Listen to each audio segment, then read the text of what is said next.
Hey, what's going on, guys? Welcome back to RealLifeOORA. Now, for this video, we're going to be talking about the new Minecraft 1.8 update. But first, before I look at everything, I wanted to go ahead and show you guys actually how to play the new update. You guys can go ahead and get the new snapshot early. I'll have the link down below. But once you download it, it's this jar file right here. You might be a little confused because when you try to open it up, nothing happens because it's a jar file. So this is kind of cool. And it's a little bit tedious and a little bit annoying. However, you just need to go to your Minecraft folder, whether that be a thing on your desktop like this, where you can go right to your bin folder, or you can go hit the Windows button and R at the same time. Type in %appdata%. Hit enter. Go to Minecraft. Go to bin. And then once you're in your bin folder, you want to take your Minecraft 1.8 download and drag it right in there and replace the file destination. So Minecraft 1.8, I just need to warn you guys, it's a little bit buggy and stuff, so be cautious, but it's got some amazing things that I'm really happy are being added. This will basically rechange Minecraft, I think. It's going to be so much more intense and awesome and amazing and awesome. So first we're going to look at the mobs, okay? So they've added a few mobs. I'm just going to grab the diamond sword just to be safe. One is the rabbit, okay? One is the guardian. One is the endermite. And then one is a sheep. Well, the sheep's already there. So you guys should be familiar with that. First, I'll just get the sheep out of the way, and I'll leave the more suspenseful stuff for later. If I have a sheep, you're like, okay, so what's special about a sheep? Well, other than it looking funny and being a derpy sheep, if you kill it, it now gives you raw mutton. So that's pretty cool. Along with wool, it gives you mutton, so now you just have one more way to get food. So if you have a ton of sheep and stuff, but you don't have any cows or any pigs or anything, and you're like, what am I going to do for food? You may sacrifice your sheep to your stomach. So that's the sheep. Let's get the sheep out of the way. If we go over to endermite. Now, these things are pretty cool, and they come along with the new ocean temple thing, which I'll be showing you later in the video. But basically, if I spawn one of these, it's pretty creepy. It's kind of like a little, a Jeffrey, whatever the silverfish, there we go. They look pretty cool and pretty bad, and they're very weird. So here's a guardian. It's a little thing that reminds me of a Pokemon. It is a fish, and those are actually in the temples as well. They look pretty weird and pretty freaky, and I kind of want to kill it because it's no, let's leave him. We'll name him Steve. Stay, Steve. Stay there. Okay, so let's get the endermite and that out of it. And you guys can see rabbit. So they've added a new mob that's a peaceful mob. Well, almost peaceful. So there's this mob. It is a rabbit, and you can see it's a bunny rabbit. It's hopping. It's so cute, and it's like scared of me. It's okay, buddy. It's okay. Hello. Hello. Ah! Steve, you're scaring the rabbits. What are you doing? You can see a few actually spawned over here. It's pretty good. Awesome. So as you can see, there are different shades of bunnies. I think there's either 5 or 8 different shades. There's white, there's like a grayish, and there's other bunnies and stuff. So a cool little thing is if you do actually go ahead and tame a pet, a rabbit, and you have a name tag, you can name it Toast, and it gives you a secret little skin and stuff, which is pretty cool. If I set the time set to 0, for you guys, we can continue. So those are all the mobs. Pretty cool. I'm really happy that they added in rabbits and stuff, and if you do kill rabbits, I'll show you later, you do get meat from them as well, and also a few other things, a little bit more than the sheep, but that's helpful. We'll go to blocks here. With blocks, there's a lot more blocks added. I'll go ahead and bring all these down. And there's a lot to do with the actual ocean. So with that ocean mob and stuff, there is also the ocean temple, which again, I'll be trying to show you guys later. Right here we have a sea lantern, which is kind of like a piece of glowstone, but it's in the sea. It naturally spawns, which is pretty cool.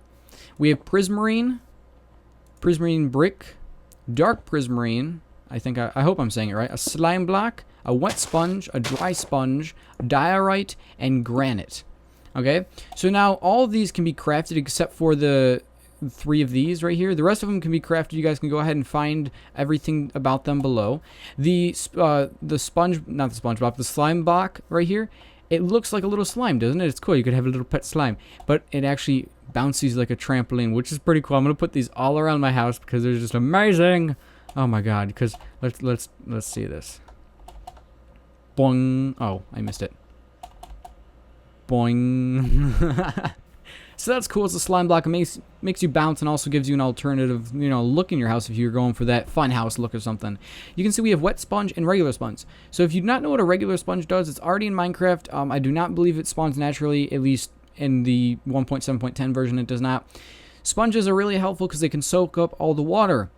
They used to be just this block. Now they added the wet sponge. The wet sponge is actually more realistic. So when you use the dry sponge to soak up water, it turns into a wet sponge, which is pretty cool. In order to dry it, you just need to put it into a furnace. Then you can also try to recollect the water with a bucket. So that's pretty cool. Those are all the blocks, and it's pretty interesting what we have in this. Items. So I'm just going to go ahead and I'm just going to remove all this stuff from my inventory. We have some more. I'll just go ahead and show you these blocks. I forgot to show you those. These are some polished blocks. It's really cool because the blocks, like all these blocks you see here, they have polished versions, which look really nice, can do some really nice stuff for temples, and they just look really cool.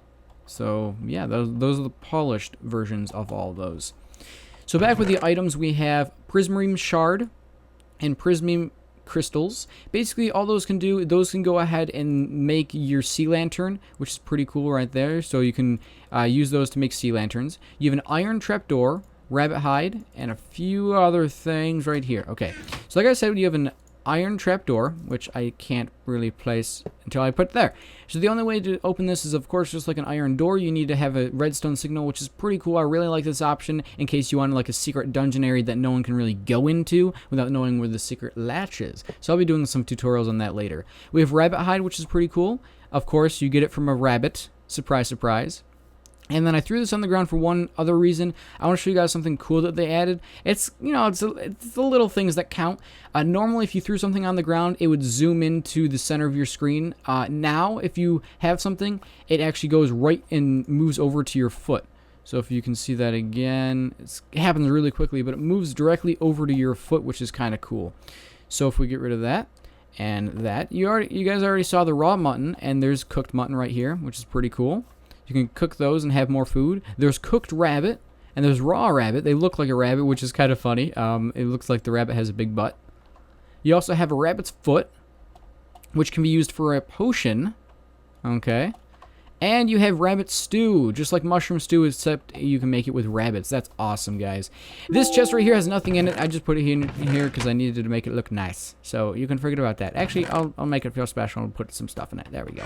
One really amazing thing that I'm really happy that they're adding in is an armor stand. No, this is not a mod right now. This is armor stand. There is the armor stand mod. However, they're now adding an armor stand into Minecraft Vanilla. And it's right here. So you guys can go ahead and it's really simple. I'm going to go ahead and take these down. You can see whatever piece of armor I look at, it takes away. And it's really nice. So say I have all these up here and I just need to take my chest plate. Okay, I go take my chest plate and then right click and then take it away. Then when I get back, I can just go and put it right back there. So it's pretty cool. Like you saw, it's pretty easy to do. You need to make sure that you have an open slot in order to take it out. And it looks like this when there's nothing on it. You can be from both sides, depending on your orientation, just like that. And you just simply, in order to place it down, you hover your piece of armor, right-click, and then it puts it on there, which is really cool. You can maybe have those acting as guards or something in your house or something. That's really nice. Maybe you can have a whole little system of all your pieces of armor, enchanted, unenchanted, and stuff, all the way down a line and like that. So I really like that, and it's really cool. As for this thing right here, this is a banner. It was released previously, so you guys can already see that these, you could have already seen that these were in the new versions of Minecraft. A banner, basically, it's really cool. You can use it for factions or for anything like that that you want to do. Maybe you just put it on top of your house. It looks kind of cool. It sways in the wind, which is interesting. Basically, you can make your own designs on it with a crafting bench. I'm going to have to do that in a different tutorial because that just takes a long time to do. There's 400 to the 6 power of different options of different ways you can design one of these things. So needless to say, you can almost get whatever you want on this. So that's really it, guys. We got a cool blocks and stuff. We got a cool list, and now I'm going to go ahead and skip over and show you guys where the temple in the ocean is. Okay, guys, so I kind of cheated a little bit, which I'll show you guys after this, the way I found this. However, this is the ocean temple. This is a deep ocean biome. I know it looks a little weird and stuff. Normally, there would be water surrounding this entire thing and be like miles high. But right now, this is what it looks like. Picture we're completely underwater like this. Look at this. So it's made out of the same Prismarine bricks, which are pretty cool. And the sea lanterns actually spawn right on here. which is amazing. And normally you'd see a lot of squid and stuff that actually travel in packs, and these guys, the endermites, or ender, what are those things again? I forgot. The Pokemon things, yes. Those things will be swimming around and stuff. If we go directly into the temple, remember, we're completely underwater. So you guys are going to want some potions of breathing, and also definitely some different enchanted helmets and stuff like that for respiration, because that'll be very important. Right here you can see sort of a core piece, which actually does have gold blocks completely inside of it, which is amazing. That's a good way to go ahead and get yourself some gold if you just want to find one of these temples. Okay guys, so I just want to quickly show you guys a really cool feature which I really like with this. This is exactly how I found that sea temple, deep ocean temple so easily. I went to create new world, I went to creative, more world options, and usually there's just default, super flat that you can customize, large biomes, and amplified. Well, now there's a customized world. Would not just flat, okay? It's customized. So click on that, and you have a ton of options, okay? There's a next page with even more options. You can see all this, like you see what height you can have, all this iron and ore and everything like that, how much you want it to be, and it's just the amount of stuff that you can customize for maps is amazing. So we're going to go back to the first page, and I'm just going to show you some simple stuff. You can choose your sea level. For me, for that map that I found that one, I just set it to 0. Or to 1 rather, as low as it can go. Then I click caves off, villages off, temples yes, ravines no, strongholds no, mine shafts no, ocean monuments yes, and I kept everything else yes. Okay, biome size I just left at default. Biome, instead of doing all, what I did is I changed it so it's only the deep ocean. I think I went past it. Deep ocean, there we go. Deep ocean biome, only that, so that way you have a bigger chance of actually finding a temple. So if you go here, dungeon count, you can change that. You can put it all the way up to 100 dungeons if you want. Water lake rarity, you can have that to 90, 100, 0, 1 rather. Lava lake, it's default at 80. You can put it down to 10 or something. You can make stuff. You can really change this around and make it amazing. You can also hit the randomize button to just get random things. Next page, like I said, you can choose how much dirt you want, what height everything is at, diorite, coal, iron, gold, diamond. You can have diamond spawn at like height, I don't know, 64, 256. You're going to have diamond spawn everywhere. It's just amazing with the stuff that they added for customization. So thank you very much for watching, guys. I hope you guys liked it. If you did, be sure to go ahead and leave a thumbs up down below. I will continue to cover new things when they add it. So yeah, thanks for watching. See you guys later. Bye.